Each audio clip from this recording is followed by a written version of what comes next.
Coba bayangkan suasana di sebuah gedung tua di Jakarta, bulan Oktober tahun 1928. Di dalam, udaranya terasa berat. Bukan hanya karena asap rokok, tapi juga karena semangat kedaerahan yang begitu kental. Aku ada di sana, sebagai seorang panitia muda yang mencatat semua kejadian, menjadi saksi bagaimana sebuah bangsa sedang mencoba untuk lahir. Di ruangan itu, berkumpul para pemuda dari seluruh penjuru Nusantara. Ada anak-anak muda dari Jong Java, Jong Sumatera Nenbon, Jong Ambon, dan banyak lagi. Mereka semua punya satu tujuan, kemerdekaan. Tapi, ada satu masalah besar. Mereka masih terpecah belah oleh rasa bangga pada suku dan daerahnya masing-masing. Diskusi berjalan alot, penuh dengan perdebatan sengit.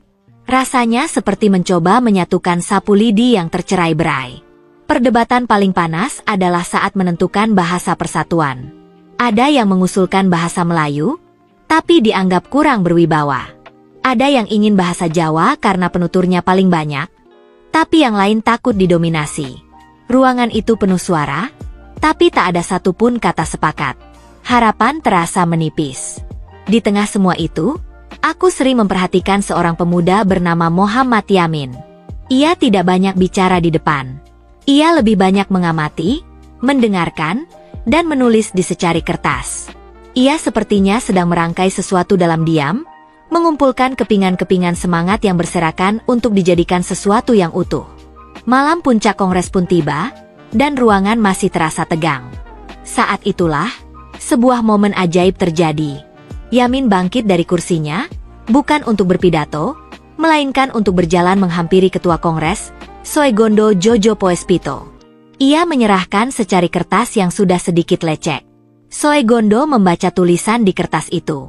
Wajahnya yang tadinya tampak lelah, perlahan berubah menjadi lega. Ia lalu berdiri tegak dan membacakan 3 kalimat sederhana dari kertas Yamin. 3 kalimat yang mengubah segalanya. Suara Soegondo menggema. Pertama, kami putra dan putri Indonesia, mengaku bertumpah darah yang satu, tanah Indonesia. Seketika ruangan menjadi hening. Tidak ada lagi perdebatan.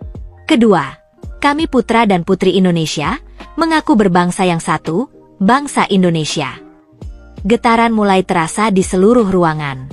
Nama, Indonesia, disebut dengan lantang, menjadi milik bersama.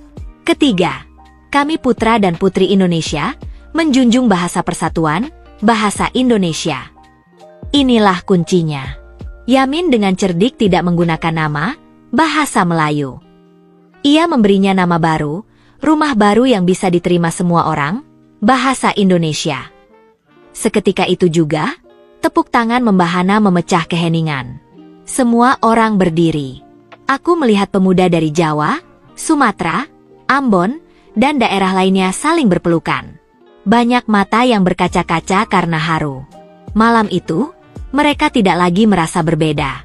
Malam itu, untuk pertama kalinya, mereka semua merasa menjadi satu. Indonesia.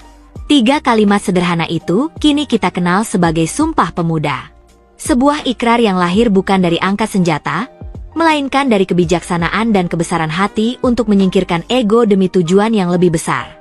Sumpah itulah yang menjadi api semangat perjuangan hingga kita merdeka, dan apinya masih menyala sampai sekarang, di dalam hati kita semua.